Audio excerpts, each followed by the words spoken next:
Hello, everybody. I am very excited to be hosting this new series at Psychedelics today called Cosmic Weather Report.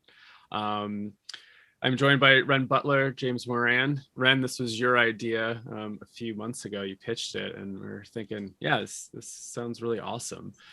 So for those that don't know, my name is Kyle Buller. I'm one of the co-founders at Psychedelics Today and the director of training and clinical education.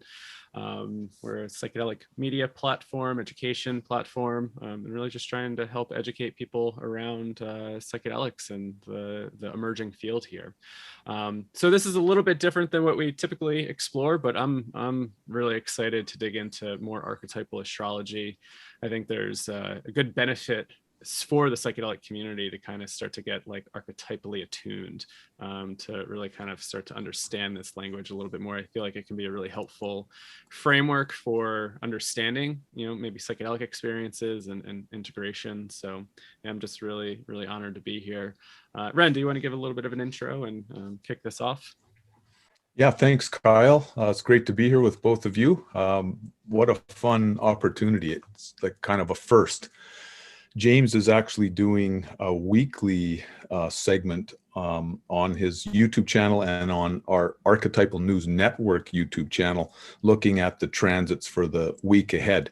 But this is the first time it's been done for the month ahead, as far as I know.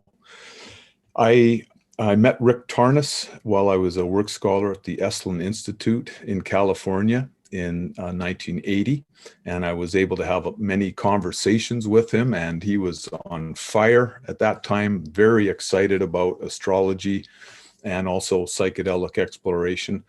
And that I was already interested in astrology, but that certainly catalyzed it, took it to another level. Also meeting Rob Hand, the astrologer. Rick convinced me that taking a month long with Stan and Christina Groff would be a good idea.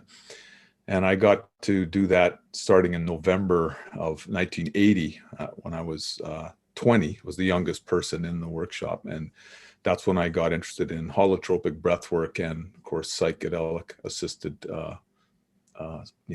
psychotherapy and self-exploration.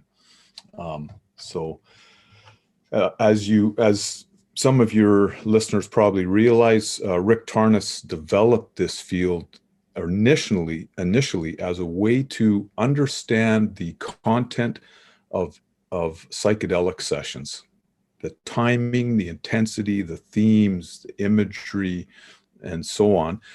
And he was using it partly as a way to predict good days to do sessions, and also as a way to understand and integrate sessions that people had already done. And Stan took to this early on, and we'll talk a bit more about that, but it's a very exciting field. I sometimes refer to it as holotropic astrology, archetypal and holotropic astrology. Holotropic means moving toward wholeness. And James, it's great to do this with you. Yeah, thank you. Thank you for inviting me. So, can you guys see me? Yeah, okay.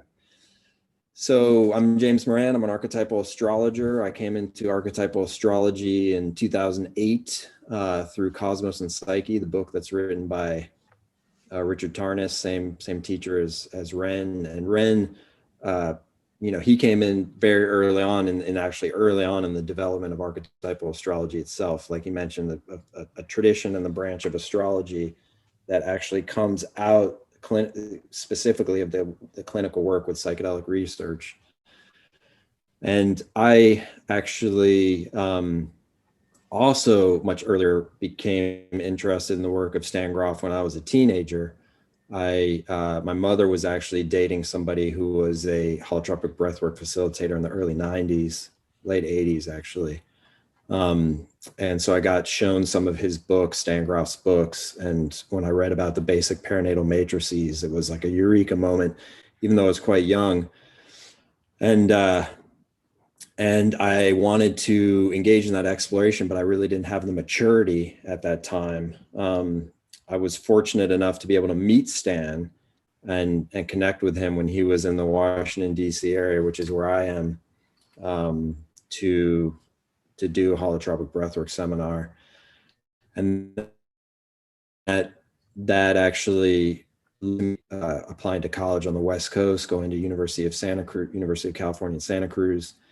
Oddly, though, when I got to the West Coast, I didn't connect with MAPS and Groff and the Spiritual Emergency Network and Sasha Shulgin like I had expected, but instead I ended up studying abroad in India, going in the direction of yoga meditation for over a decade, almost 2 decades, and just focusing on that. And it wasn't until much later that I came back around to the work of Groff via the work of Richard Tarnas, reading Cosmos and Psyche.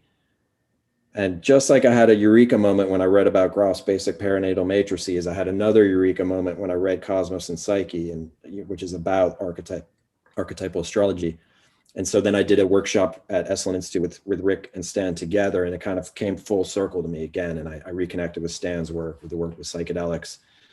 And then it's just been off and running since then. I mean, finding archetypal astrology was really like finding the language, a way to really language with the breadth and depth that I was looking for.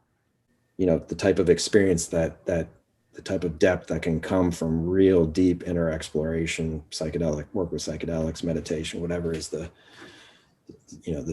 deep spiritual path and deep psychospiritual growth. So yeah, so I'm an archetypal astrologer. That's what I teach courses. I give readings, obviously paired a lot with people in the path of inner exploration, psychedelic healing. And yeah, it's a pleasure to be here. Awesome. Thank you. Yeah, I just want to make a comment, for some of the followers that have followed psychedelics today for a while. I think the topic of astrology has always been, I guess, like on the edge. And for those, there's this common theme through all of our work. And a lot of folks that have just maybe stumbled across psychedelics today, if you're pretty new to this, Joe and I, the other co-founder of Psychedelics Today, we really come from this Groffian framework. Our teachers are certified in holotropic breathwork. They really kind of carry Stan's lineage forward. So we are very kind of depth and archetypally attuned. And so this is why we really want to explore this a little bit more in depth, because this is our lineage to some degree. And I just want to, kind of make that, I guess, clear, because sometimes people don't realize that, yeah, Groff and Tarnas really started working together on this. And just even the fact that Stan started to be skeptical of astrology and then started to turn and started to actually think of it as a really great tool later on. So, there's something there in that lineage, and I think it's just really important to highlight as we move forward here with this series. So, yeah, thank you. Thanks, Kyle. And we want to make it clear also to viewers that archetypal astrology, which is since the most recent branch of astrology, has many similarities with traditional astrology and many important differences. So some of the most important differences are it's non-fatalistic and non-deterministic. We do not believe that you can predict exactly what's going to happen with astrology. You can predict a range of possibilities. It's more about predicting the interiority of life, the emotions, the feelings. What are the range of experiential qualities you're likely to be facing in a given period? As Rick says, astrology is archetypally predictive, not concretely predictive. We never know exactly what's going to happen from astrology alone. And this would, the specific expression or manifestation of the archetypes would then be determined by things like our co-creative participation in the archetypes, our relationship with our unconscious, a very important component here, cultural context, the age and stage of life we're at, and Rick says perhaps unmeasurable, such as karma and grace. So we see it as a map. You still have to keep your hand on the wheel, and a map or a weather forecast. It's good to have some kind of an overview, and it's amazing how helpful it can be and accurate in many ways, but it's very important to act intelligently with the free will that we have. So, James, any thoughts? Yeah. I thank you, Renn. I'd also like to add that astrology, I came in as a skeptic. I never really thought that there would be much merit to looking at bodies so far away to understand something so close. And so I think, if somebody's skeptical, that I think that's fine. I think that's a sign of a good kind of healthy, grounded mind that is wanting to explore and not be easily convinced by things. At the same time, if we have an openness in us, there can be a lot of treasures here, because there's something in, the fact that where we're at as a culture, we came into Rick's book, Passion of the Western Mind, is a great kind of traces this trajectory well. We become a very technologically advanced culture, and we've been able to observe, there's the subject and the object. We've been able to observe the object very well using telescopes, microscopes, all types of instruments.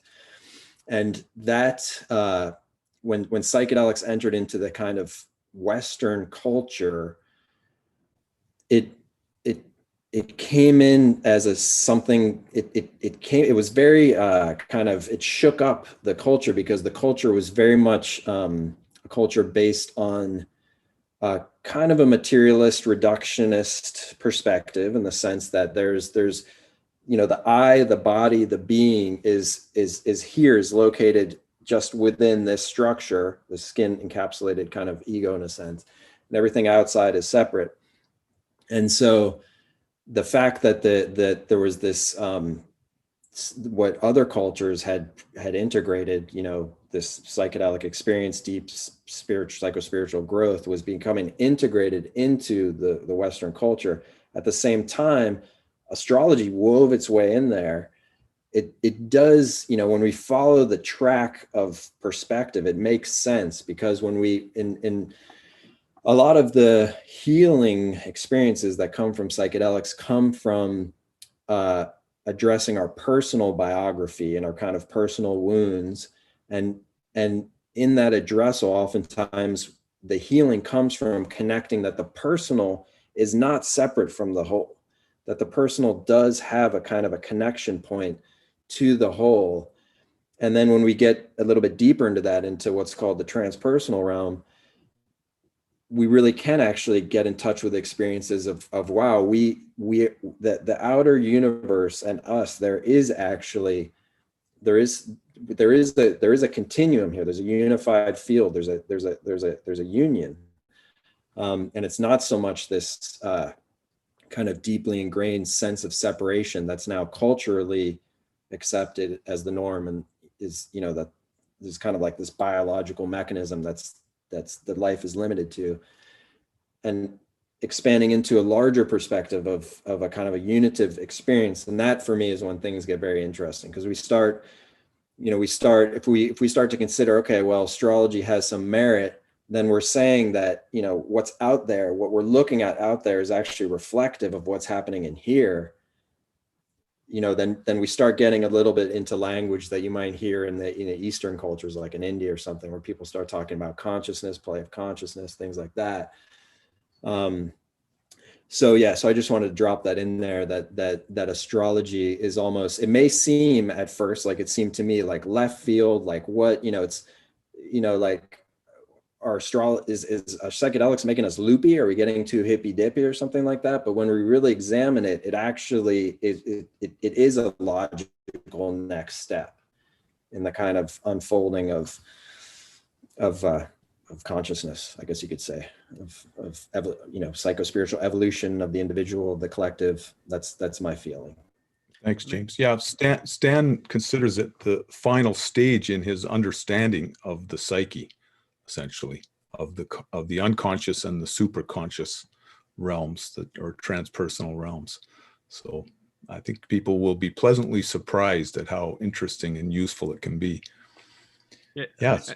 And Renn, when we were podcasting a month or so ago, just even finding out that the Groff Legacy training is including archetypal astrology into their training program. So that was really exciting to hear as well, for those that might be following that. And something else that really comes up when I think about astrology, and maybe just astronomy in general, is like, for how long have humans been looking up at the stars? It's almost like some sort of common language where we all kind of looked up, maybe before we started getting into cities and started to be surrounded more by light pollution. But the stars have been a huge impact on humans for forever, probably, right?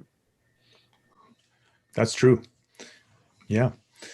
Shall we dive in and look at what's happening this month and this year? Let's do it. And then we're going to go through the weeks one by one. We'll look at the Saturdays. We thought that was probably the most common day for people out there to be doing journeys, but it will also apply to the weeks before and after. So, okay, great. So I'm going to share my screen here. That works. Is everybody able to see the screen? We got it. Yep. Okay, great. So what we have here is actually Archetypal Explorer.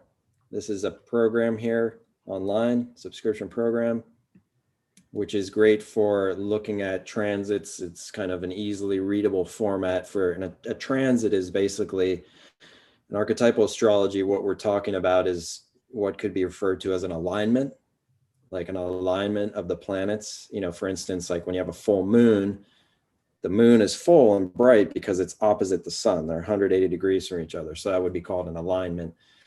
And actually in archetypal astrology, and in really most traditions of astrology, any two planets can get into alignment. They could be 90 degrees from each other. They could be conjoined with each other. I don't know if you remember, if any of the viewers remember last year, there was this Saturn Jupiter conjunction that got a lot of hype in the media. They were right on top of each other in the sky. That's called a conjunction. Opposition. So there's different alignments here. And so what this shows us is it shows us the alignments for the year ahead, basically.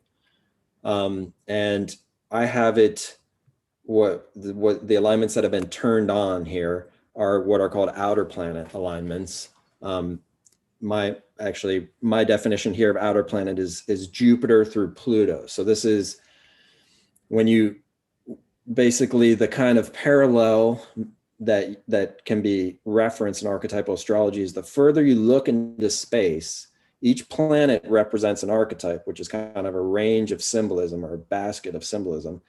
And the further you look into space, the further you are looking at a reflection of the interior of the psyche.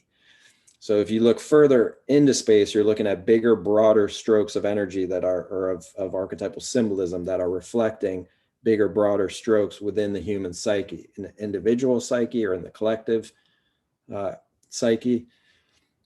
And so that's what I have up here. And when you're in Archetypal Explorer and you click on one of these alignments, it'll have a description down here.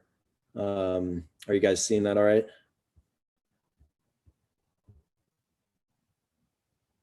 Are you with me? Yep. Yeah.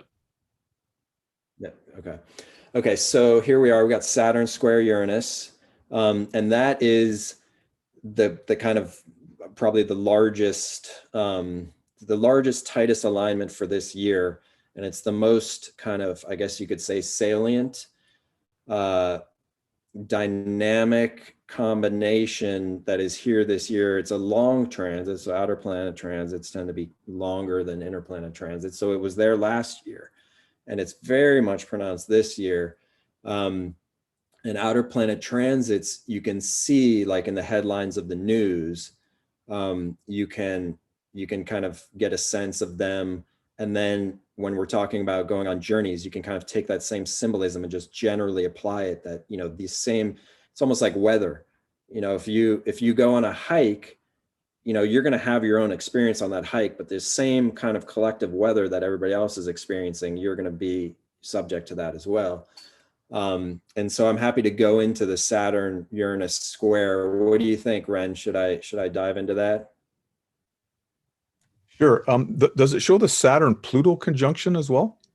If I do, it's quite wide now. So if I do, there you go. Right. Okay. Yeah, I like that one a bit better. Well, let me say something about the Saturn Uranus first. Okay.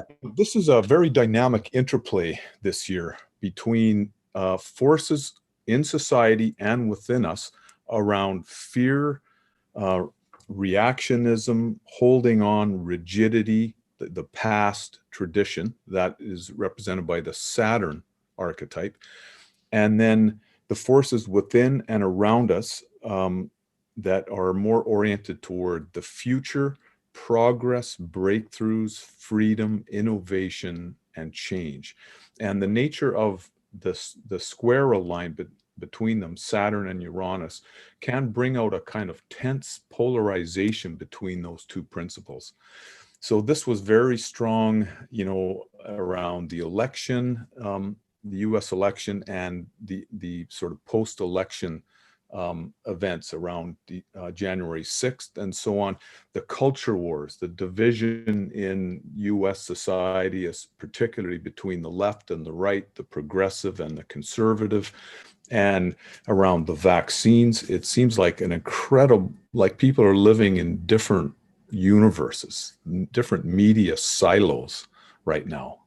So anything else you want to add to that, James? Sure. So Saturn, Uranus, and just for reference for this program here. So basically, you can see the months here at the bottom. You can see so this is a timeline, and then over here where it has numbers, this shows the degrees of alignment. So when you see something peak, like for instance in right now, and then again around the holidays of Christmas and the New Year, the alignment becomes quite tight. So it peaks at 0, which means it's exact. And so that the energy is there all year, but those are the peak times. For instance, we're in one right now. So Saturn Uranus brings up all the symbolism that Renn just mentioned, mixed with the tension between them. And some examples right now are, like for instance, you get with Saturn, the challenging side of Saturn is constriction, limitation, a kind of a fear basis, but the rewarding side of Saturn has to do with grounded perseverance, discipline, making something real, being realistic, making something official, kind of calling upon authority or inner authority.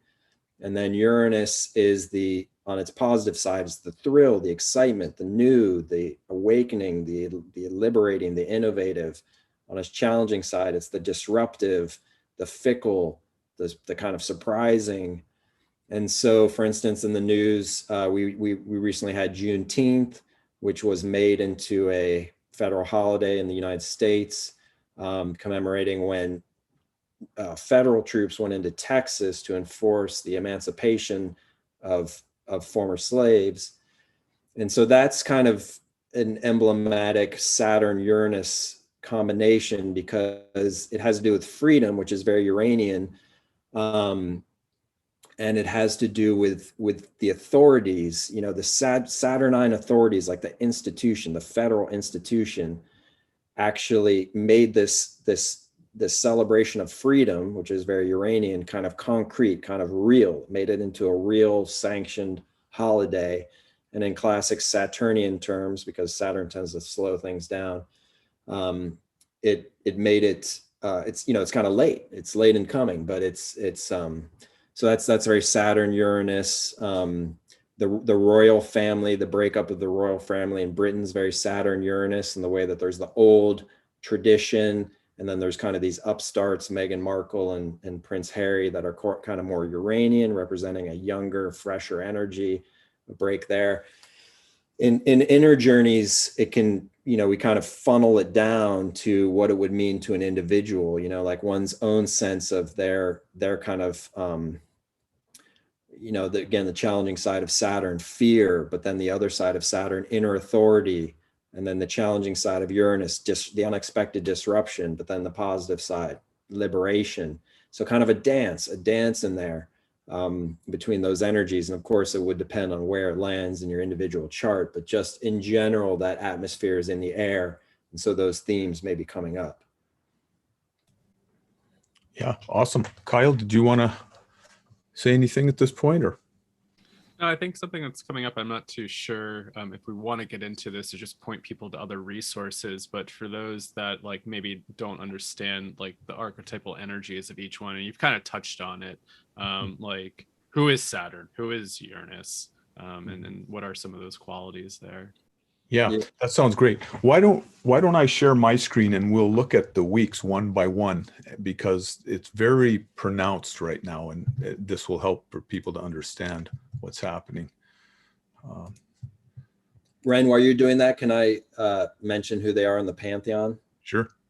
Yeah, so Saturn in the Greco-Roman pantheon was the kind of associated with time. He was the kind of rigid father figure of the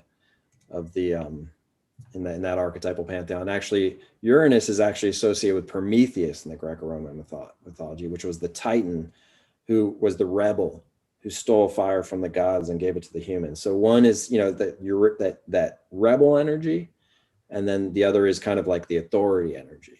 If that helps, is that helpful, Kyle? Yep. There are also Hellenistic and also other cultural understandings of those archetypes that are feminine. So these have gendered Greco-Roman names, but they are in no way masculine archetypes. The Greeks understood that the three fates, who were feminine, the Moirai, were the highest power in the universe. And it's often described in the Greek writings that they're more powerful even than Zeus. And they're very much Saturnian. They're limits on lifespan. You know, you get this much and no more, and so on. And then Uranian symbols in a more feminine inflection would be the dying and reborn goddesses such as Persephone, Inanna, and others. So remember that these archetypes are they're not trans, they transcend gender. They both have feminine and masculine inflections. So some of the viewers will know that Stan had this classic quote: "Psychedelics, when used responsibly, can play a similar role in psychology and psychotherapy as the microscope in biology and the telescope in astronomy." And through his work with Rick Tarnas, he came to see that astrology could function as a Rosetta Stone of the psyche. And he said famously, "It's the only system that can successfully predict both the content and timing of experiences encountered in non-ordinary states of consciousness in experiential psychotherapy."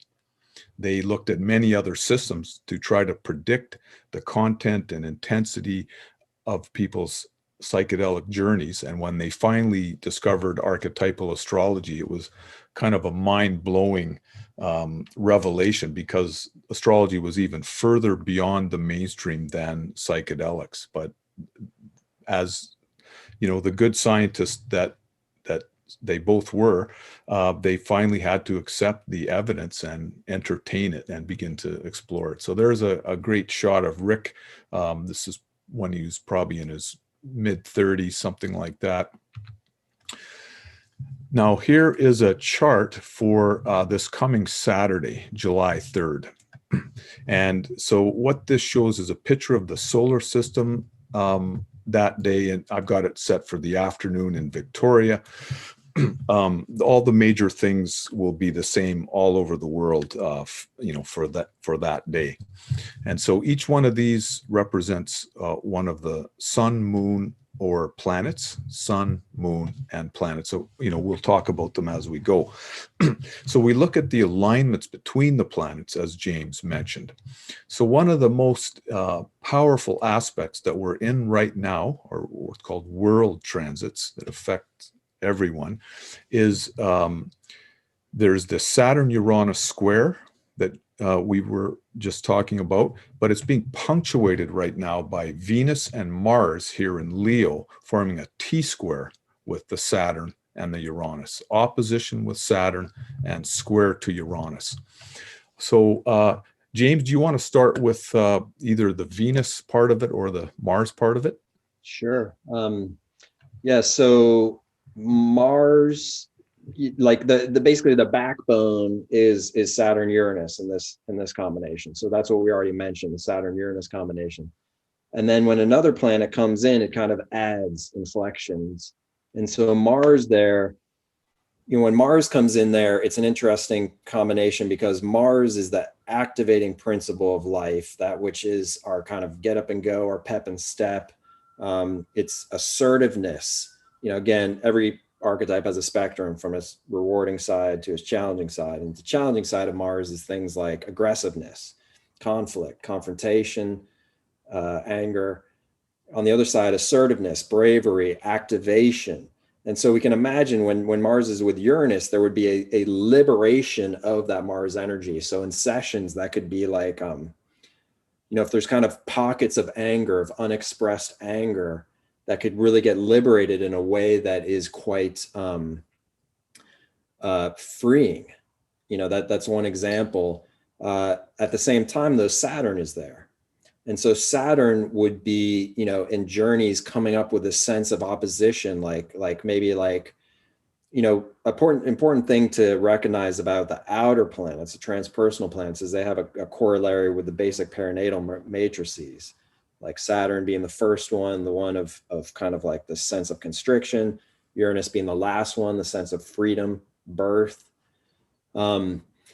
And so, you know, there can be a wrestling there with this freedom principle of the Mars energy. And it could have a masculine quality to it, or we don't even have to use the word masculine, we can use the word yang, which could be for, you know, a female or male or anybody just getting in touch with a sense of assertiveness.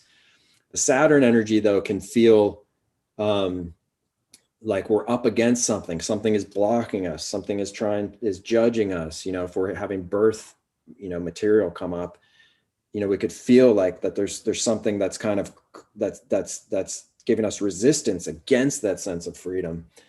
And that can actually, you know, it can be very dynamically kind of uncomfortable. At the same time, it can be a kind of a alchemical mixing of the archetypes in which the Saturn energy gets integrated as an inner authority. And so it's like, yes, I'm meeting up against some barriers or some judgments. If it's in a journey and we're internalized, it shows up within. But if we're not in a journey outside, you know, somebody could be judged, somebody cuts across our path, blocks us, we can't go. And what it's asking of us is to tap into an inner sense of authority of like, look, you know, there's, you know, how I react to something, I call those shots. You know, that's the inner authority. And there can also be something quite, you know, kind of what we talked about earlier about the astrological awakening, is that we can see that, okay, this person that's cutting across their path, they're their own person and they have their own reasons for doing it, but they're also the archetype. They're also a vehicle for this kind of archetypal expression. So in a way, they are part of my growth, you know? So yeah, so that's the Mars that's one of the inflections of the way the Mars aspect can show up. Yeah, thank you. Thank you very much. Yeah, so as James was saying, Rick was able to make the correlation between Stan's 4 perinatal matrices and the 4 outermost planets. So Neptune with BPM 1, amniotic universe. Sorry, I misspoke. I was Saturn BPM 2. I said yeah, BPM. Yeah. That's okay. Saturn with BPM 2, the no exit constricted stage of birth with the cervix still closed. The dynamic driving volcanic stage of birth, BPM 3, is correlated with Pluto, and the sudden intensification of pressure, explosive liberation, and then biological separation from the mother when the umbilical cord is cut, of BPM 4, connected with Uranus. So there's a very dynamic interplay for the next several years, and it's very strong in July between BPM 2 and BPM 4. And one of the qualities about Saturn Uranus aspects is a very pronounced polarity, back and forth alternation between those two states. You can feel like you're suddenly in this kind of no exit situation. This can happen in your everyday life, and even in a more pronounced way in your sessions in the month ahead. It's Uranus liberates the Saturn quality. So all of a sudden you're just feeling your fear, your inadequacy, you feel inferior, you feel like a total failure, a loser. This is all standard material connected with this no exit stage of birth labor, and you're suffering in that state. And then at a certain point, after a certain amount of suffering that is trying to happen, it suddenly switches over to BPM4. You transcend your individual ego altogether. You realize that suffering only happens on an individual level, in a sense. The fear of death, which is the deepest root of our fear and much of our suffering, only happens when you're a separate being. That death happens to separate beings. But when in BPM4 states connected with Uranus, you get in touch with the transcendent super consciousness, the God, Mother, Father, God, the universal consciousness, divine consciousness. And at that level, consciousness is eternal and infinite. Nothing really dies. It's described in the mystical texts as eternal and unchanging. And so when you get in touch with these kind of transcendent experiences, the problems and the suffering just sort of completely disappear. But the nature of the Saturn Uranus is that Saturn will switch back in. The flashlight of consciousness will switch back to the BPM2 material, so you can face more of it. Every time we face some of these perinatal leftovers, we're consuming them from a finite pool in our psyche. And the only way we can release those from our system is to consciously feel them all the way, completely. Something is traumatic. An event like birth is traumatic because we can't fully experience it at the time. It keeps happening to us, but we shut down. Too much is happening. We can't process it. And in psychedelic assisted psychotherapy, we're providing ourselves an opportunity to systematically unpack this reservoir of unfaced trauma in our psyche. So these energies are very effective. They're very much a structure and pattern breaking energy. Yeah, James. Yeah, shall we dive deeper into the transits for the? Sure. Well, should we talk a bit about the Venus part of it? Yeah. Let's dive in. You want me to start, or you want to jump in there?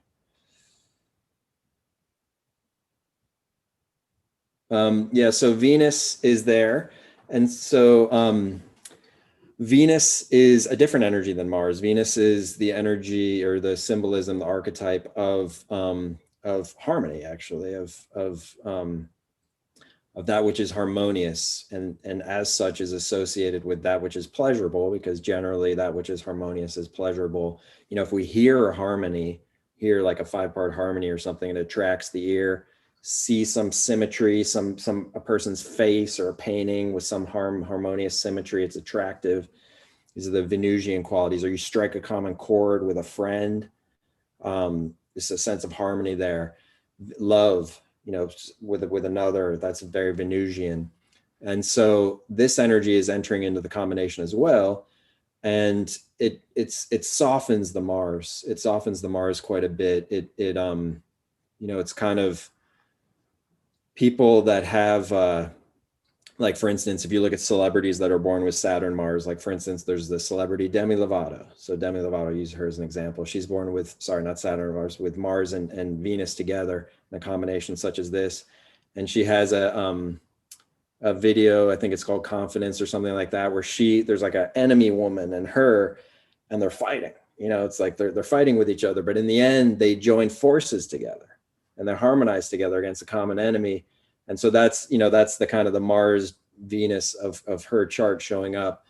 And so similarly here, there can be this sense of that the whole combination, you know, if we bring in the Venus inflection into what we just spoke about, it can be bringing in that there's a larger kind of heart opening quality to this combination of meeting with resistance, freeing up your assertiveness, and then an accord energy that kind of wraps it together. And then something else that's very interesting is that when you get Mars and Venus together, something about Mars and Venus with human beings is that Venus is associated with that which is beautiful, and Mars is associated with that which is active.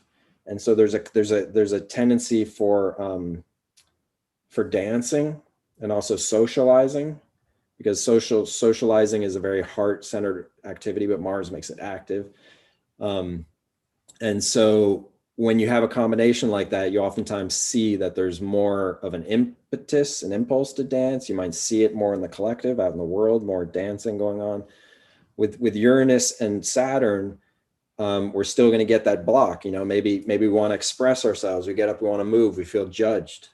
Saturn, or somebody actually comes in and blocks us for some reason. Then again, there's a process of inner authority. There's a process of some type of internal alchemical integration that allows for that Uranus energy to come out as a kind of a release, but a mature release. Saturn is integrated as mature. It's like the mature rebel energy. And Renn, would you like to add anything there? Yeah, great insights, James. Yeah, so there is this pronounced pattern with these kind of Saturn Uranus world transits. With the Mars part of it, as James has mentioned, with Mars Saturn, we can feel stuck, we can feel angry, frustrated, bitter. Feelings of hate can emerge. It can be very helpful if this is surfacing in your sessions, and this will be strong for the first half of July. Especially to do things like dynamic tension exercises, pressing your palms together. This is like Mars centrifugal energy meeting Saturnian resistance, pressing outward against a hallway or doorway, making fists and growling, or kind of getting in touch with this deliberate exhales like ha, ha, ha. Yelling into pillows can be very helpful to consume the Mars-Saturn sort of frustrated energies. The Mars-Uranus square indicates sudden, unexpected, and dramatic resolutions of this pattern. You feel stuck, you feel compressed, your Mars energies are blocked, and then suddenly there's a liberation of anger. You might be yelling in your session. It's very important, as always, to have a soundproof room, and ideally you have sitters or guides that allow you to make full sound. Talk to your guides ahead of time about this issue if this feels like something that wants to come up. In Stan's sessions, I mean, his clients were yelling, they were making lots of sound at times that other parts could be very quiet. So Uranus liberates the Mars archetype. You can have images of slaying the dragon, capturing the golden fleece, the feats of superheroes, escaping from prison. There can be images of flying, of high speed escape with Mars Uranus. So very exciting. And it can go back and forth between those two. Now the Venus part of it, Venus Saturn can bring up our feelings of being unlovable at times. There are very many positive sides to Venus Saturn as well, but when it's connected with BPM 2, as we see here, feelings of being unattractive, feelings of being ugly, imperfect, sense that we won't be loved if we're not attractive, and a fear of aging because of that. We might not be lovable when we're older. Some of our deepest human fears. We can work through those issues and face them, and then suddenly the flashlight of consciousness switches to Venus Uranus. This is not something that we can choose. This is something that our inner healer does when it's ready to do it. We lie back, we put up the lightning rod, and we surrender to whatever is happening. Lie back and let the mother give birth to you. You can't engineer healing through your own mind. When suddenly Venus Uranus is activated, we can have visions of angelic choirs. We can hear angelic choirs. There can be rebirth motifs, vividly colored, brilliant rebirth motifs and mandalas. Bright colors are one of the most interesting correlations with Venus Uranus, one of the most distinctive. Some of you will undoubtedly have those kind of visions in your sessions in the weeks ahead. And we can get in touch with a higher form of the Aphrodite archetype connected with Venus. The lower form is that beauty is everything, that personal beauty is so important. And if we don't have it, we are in a lower level of humanity, or we're going to suffer, be rejected. The higher form of Aphrodite is that beauty permeates all things. We can get into states where we want any beauty that is within us. We want that to go out to the entire universe. Like, I don't want to keep anything for myself. Let it all go out to the universe. And that at the same time automatically makes us open to receiving all the beauty in the universe. There's like a flow, and it's more about a harmonious fitting together, harmonious interplay of all things, rather than this thing's beautiful, that thing's not beautiful. All things are equally part of one beautiful whole, is the resolved form. So yeah, James. Yeah, no, that's great. That's great.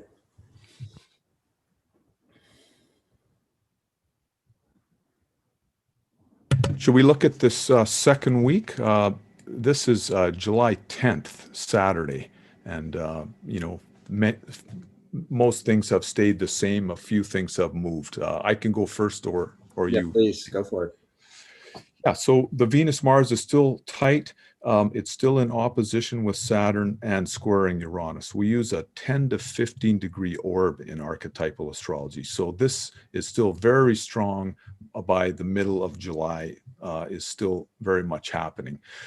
You see that there's a full moon, which is, I believe, the day before this, July 10th. So on July 9th. New moon. Yeah, new moon, rather, a new moon.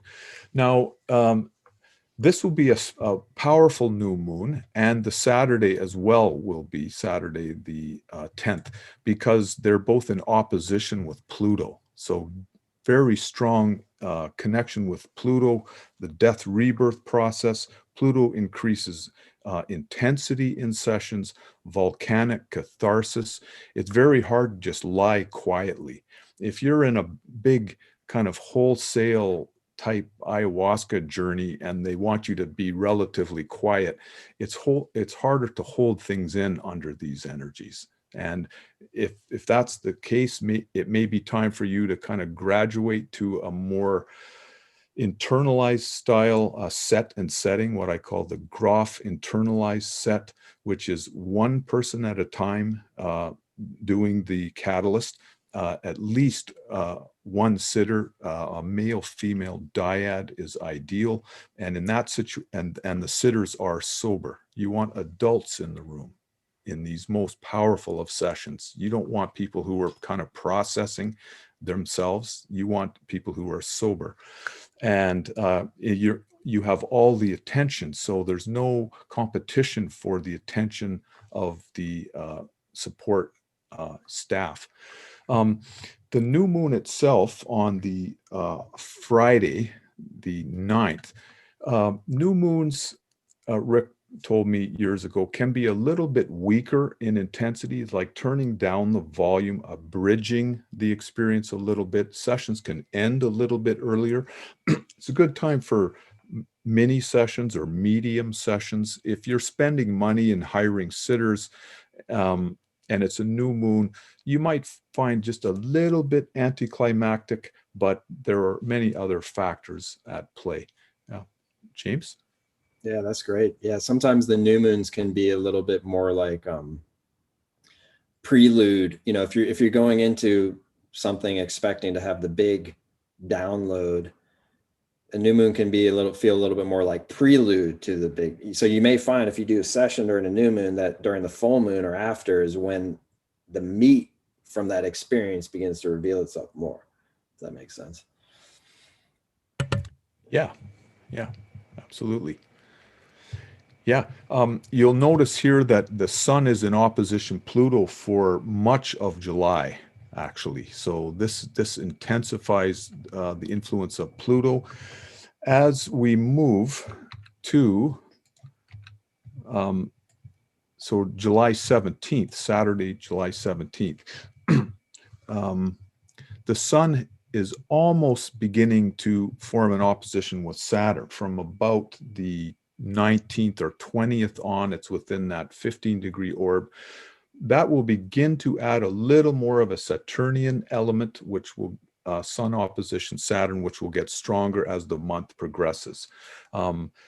People can face issues around being unsupported by their fathers, a sense that the father was cool, distant, or absent.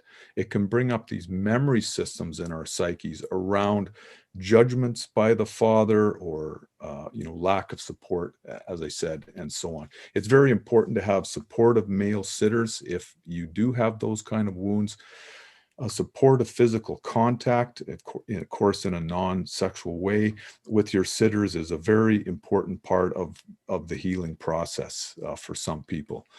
Now, we can also see that here, July 17th, and for the period before and after it, that week, the Venus and Mars are now beginning to also form an opposition with Jupiter.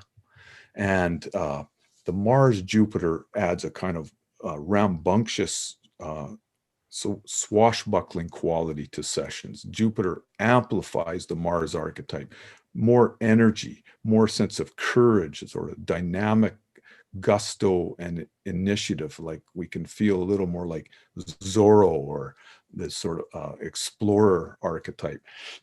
And the Venus-Jupiter opposition, which is operative from about July 10th on, will add a more luxurious, sort of aesthetically abundant elements to many people's sessions. Venus-Jupiter, excuse me. Ren, I just want to check in here because Sure. it looks like the Venus is in Leo and Jupiter's all the way into Pisces. So you got about 30 degrees there.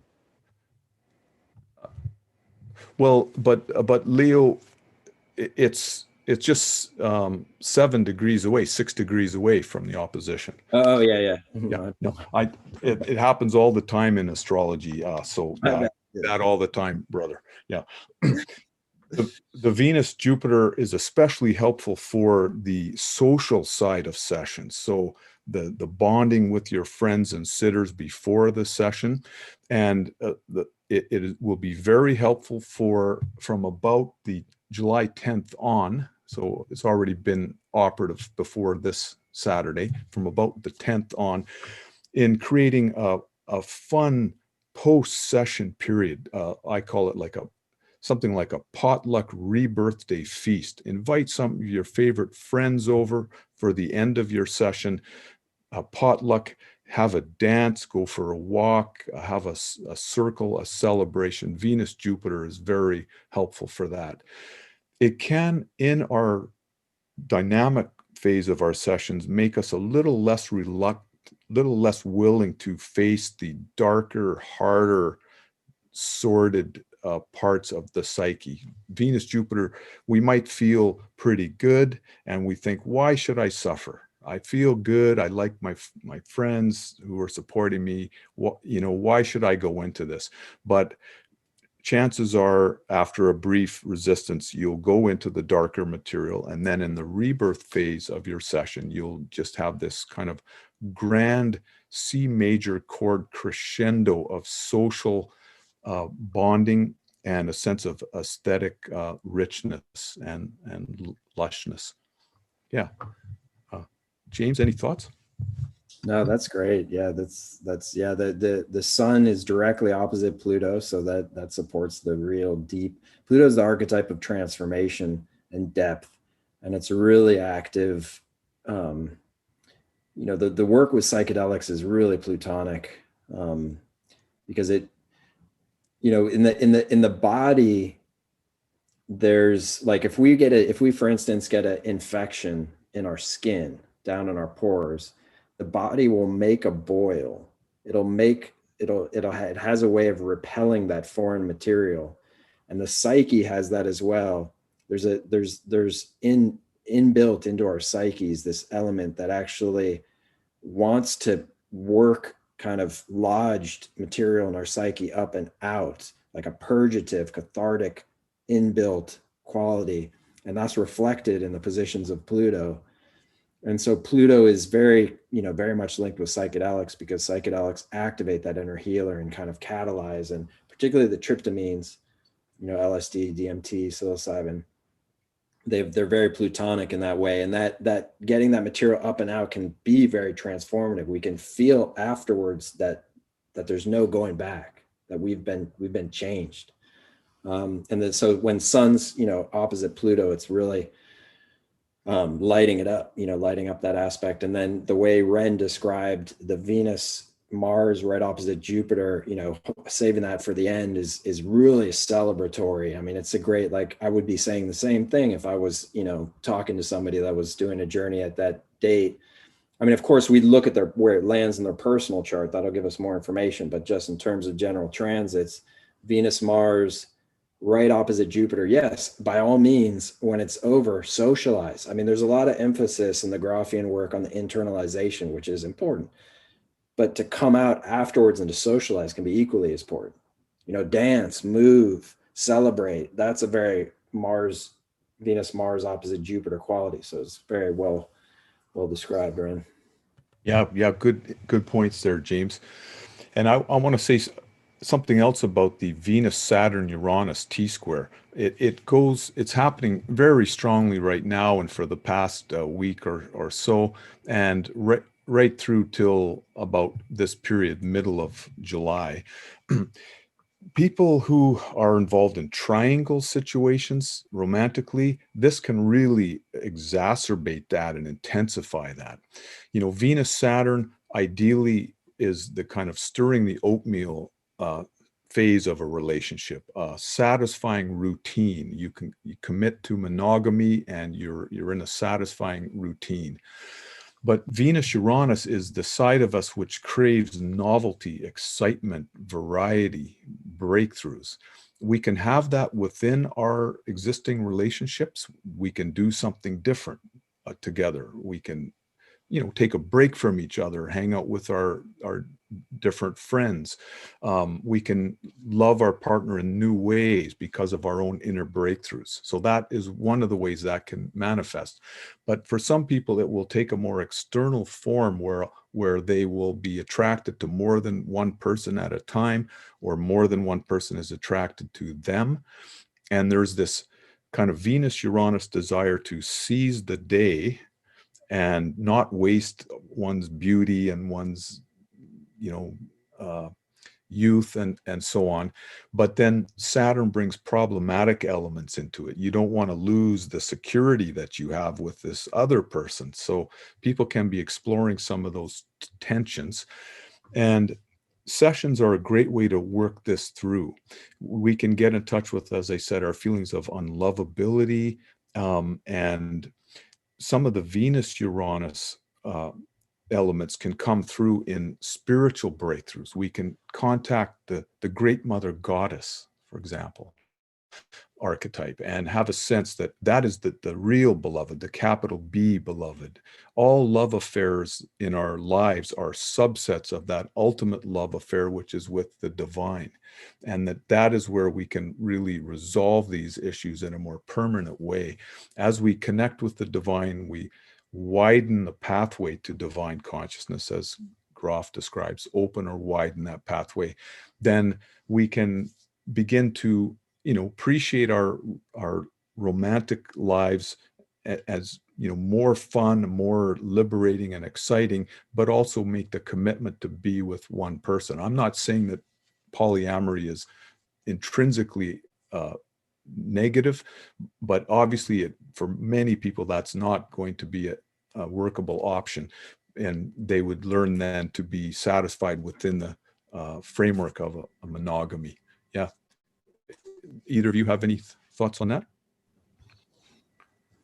Sounds good. No, excellent insights. Yeah, Kyle, are any questions popping up on your side? Lots of questions, but I'll let you keep going for the week. I mean, this is really fascinating. Okay.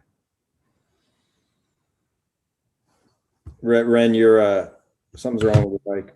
We have a couple minutes to look at these last 2 Saturdays. Yeah, let's do Okay, it. great. Yeah, so here we see this is Saturday, July 24th, and the week, kind of before and after. The Venus-Mars is getting very close to the opposition with Jupiter. There really is a rambunctious, adventurous, dynamic quality from this Mars-Jupiter, and then that grand, full-bodied, lush aesthetic of Venus-Jupiter. People that are doing deep work with eye shades and headphones, it's done indoors at the point in the session where they and their sitters both agree that they fulfilled the kind of committed amount of time that they're going to stay lying down with the eye shades and headphones, and they feel resolved enough to go walk outside. If it's a nice place, you're going to just have these incredibly abundant experiences of nature. It can feel like a Rubens painting. Everything is just full-bodied and lush. The colors will be rich and saturated and just so warm. Yeah, James, any thoughts? No, that's great. That's actually after a full moon too. So that's that's a great weekend for it's a great weekend for, for instance, if you were going to spend this month kind of doing preparatory work, you could feel like as you come into the full moon that a lot of the work that you put in feels that it's fruiting. And, it's nice to have a full moon around the time as this Venus-Mars goes directly opposite Jupiter. You'll probably see out in the world, though the full moon isn't on this day, it doesn't have to be on this day, just general timeline within a few days on either side. If you're living in a populated area and you just go drive around or walk around in the evening, you're probably going to see people out, people outside, people engaging, particularly after coming off a pandemic, which is a very Saturn Pluto experience. That was the tight alignment last year. The sense of opening up, the sense of a lot of parties. I wouldn't be surprised if there's a lot of these kind of parties resuming that are, like actual big organized dance parties that are kind of linked with the psychedelic scene. And so that can be internalized. I mean, that can be an external experience of a quality that is also a reflection of our own inherent ability to celebrate, to be social, to be social beings, to enjoy pleasure. I remember one time there was a Mars Venus conjunction. This was when I was back first studying astrology, a very tight Mars Venus conjunction. And I was in Oakland at the time. I was living in Oakland, and I went out to a bar where some friends were. And out front of the bar at the end of the evening, I was saying goodbye to my friends, and two friends got in this fake like sparring thing, where they're kind of pretending to fight with each other, but they're friends and they're having fun and they're laughing. And so the Mars is the sparring, but the Venus is the love of the whole thing. And I got in my car and I drove away, and I drove by another bar, and out in front of that other bar with two other friends, fake sparring. And then I drove further, I drove past another bar, and there's two other friends fake sparring. And it was like, yes, this Mars Venus energy in the air, it's really, so anyways, I mean, that's a good note to take forward, I feel, for this month, as it's been almost exactly like 18 months since the pandemic set in, and this can be a really celebratory time in that way. Yeah, and in the resolution phase of sessions, you can have a sense that all the archetypes are just actors in this playful brawl. Sometimes they seem to be in conflict with each other, but they're just actors assuming that role, that all things work together, and the divine director is essentially directing this out of love and creative enthusiasm. There really is no ultimate conflict in the universe when we have those experiences. Now, James pointed out the full moon on it looks like it's exact on the Friday, the 23rd, and then here's Saturday, the 24th. And then on the 25th, the Sunday, the moon will be conjunct Saturn all 3 of those days. If it's your first session and you feel like you've been struggling with depression or have very serious trust issues, maybe those 3 days aren't the best time for a first session. You know, the Venus-Jupiter is a kind of an antidote to some of the severity of the moon-Saturn. These are great for deep work and sort of focused and sustained Saturn introspection moon. So if you're a pro and you've done sessions in the past, these are wonderful transits. But if you have a client also who is very depressed, maybe has very severe trust issues, possibly those 3 days aren't the best for a first session. You know, a lot depends on their personal transits and so on. Yeah, any thoughts on that, James? No, this is great. Okay, this is the last Saturday of the month, July 31st. And we can see here that the sun is now getting quite close to the opposition with Saturn. Mercury has joined the sun in the sky and is forming an opposition with Saturn. Venus-Jupiter is still operative, but is beyond the 10-degree from the exact alignment. Sessions may have a bit more of a Saturnian quality toward the end of the month. This is great. I mean, Stan famously said that he liked difficult transits because he knew he could work through more karma. Rick told me about that, and that is a very healthy attitude to have.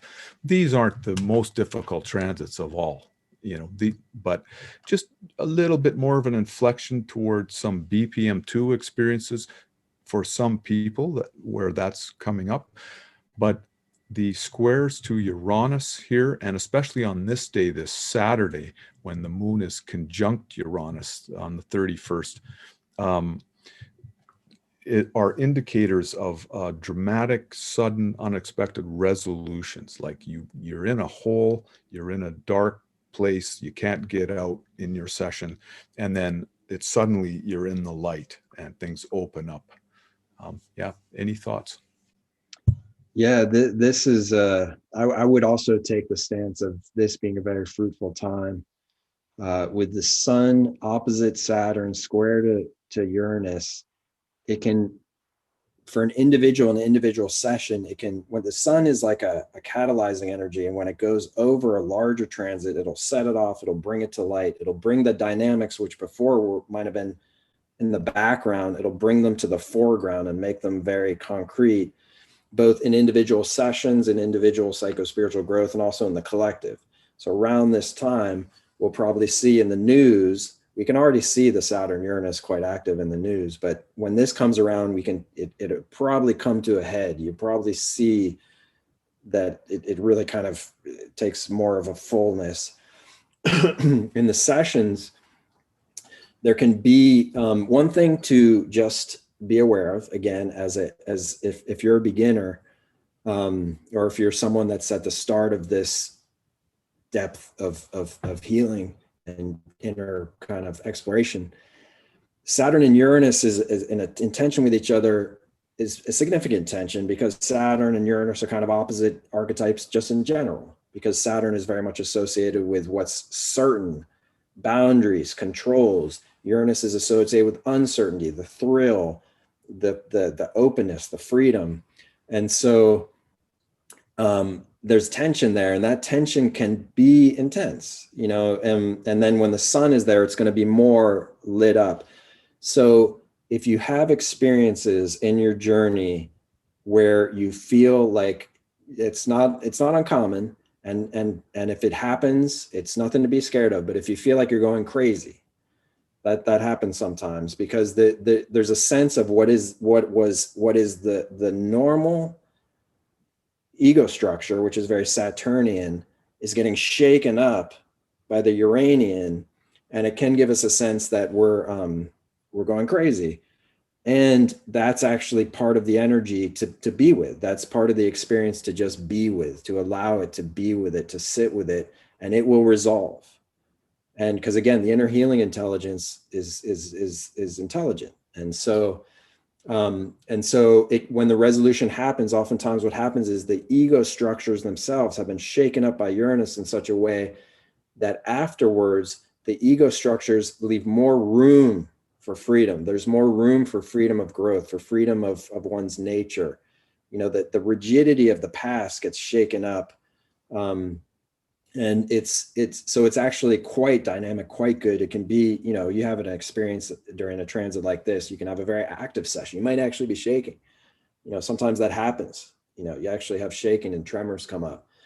It's almost as if, you know, sometimes people will have visions of landscapes and earthquakes and buildings shaking and you know, windows getting blown out. But then the sense afterwards is that there's all this, you know, if we see a building shaking and the windows get blown out, we can have this sense of, you know, destruction. But then if we're inside a building and we open up all the windows, you get a sense like, whoa, wind's blowing, something's moving through, you know, there's fresh air. And so ultimately it is going towards this kind of freshening up of our inner landscape. And we'll see it collectively too, you know, to the extent that in a culture, these collectively get integrated is to the extent that the individuals are willing to go with the energy. But we'll see it, you know, we'll see the structures getting shaken up for the sake of a more expansive, liberated sense.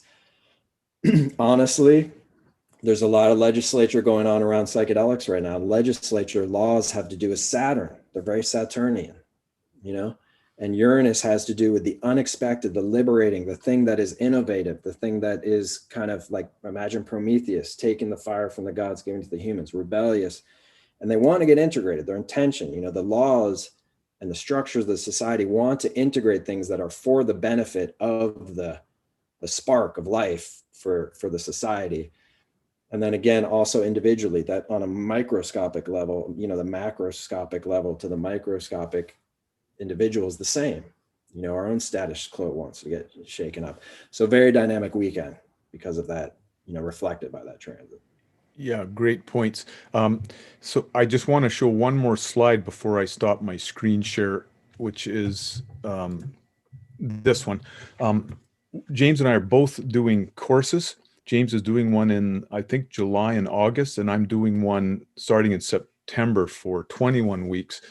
You can get info on that from rennbutler.com, my website. We've also co-created with some of our colleagues a YouTube channel, Archetypal News Network, and there's a website address as well. And you know, we have kind of ongoing segments on what's happening in the news, what's happening in the inner world of the archetypes, and so on. So you might want to check those out. And James, you have some information about your course? Yeah, so I actually started in August. I'm going to be teaching a course which is the fundamentals of archetypal astrology as a spiritual practice. So that's more getting into, you know, laying the groundwork of starting one's own personal practice, particularly in archetypal astrology, you know, with the focus on things like psychedelic growth and inner spiritual growth. And so that's starting in August. My website, jamesmoran.org. And then also Archetypal News Network that Renn just showed. That's on YouTube. You know, type it into the search bar, subscribe. We've got, you know, all types of videos up there, which are like this. You know, I give a weekly shorter update of if anybody's planning to journey over the coming week, you know, looking at the coming week, if anybody's going to journey, what are the archetypes there? That's the inner journey weather forecast. Yeah, highly recommend that. And I definitely just want to recommend people, for those that this might be totally new language, definitely check out one of those courses. So get those fundamentals down and really kind of get the foundation so you can kind of figure out what's going on here. So this is really helpful. I'm excited. Got me thinking about just, yeah, therapy clients and maybe what might be showing up in the room in the next month or so. So yeah, I'm prepping myself, seeing what's there, and it's going to be fun to kind of go back and check out to see if any of these themes manifested or how they've showed up in the therapy room. So I'm really excited to kind of double check that too. Yeah, awesome. All right. Yeah, we wish everybody a great month of inner journeys. It's heroic work. It's, you know, cutting edge. I think it's a sign of being a good citizen that you're pulling your weight by keeping up with your own processing. I mean, it's not like other people are bad or anything, not whatsoever. But, you know, I think it's true courage to do this kind of work.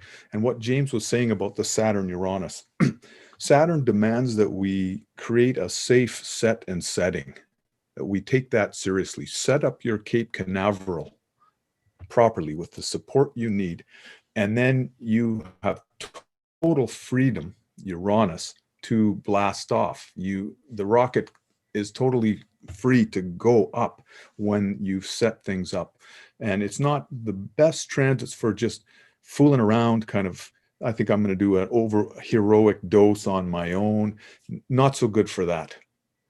It's better to have sitters and try to up your game a little bit, move toward working through those trust issues with people so that you have the support you need. Yeah. Amen. All right, awesome. Well, Renn, James, this has been awesome. And make sure if you enjoyed this, subscribe, and we'll be back next month going through some more transits. So appreciate it and excited to take this journey with you all. Yeah. Thanks, Kyle. Thanks Thank for the you so opportunity. much. Yeah. Happy journeys, everyone.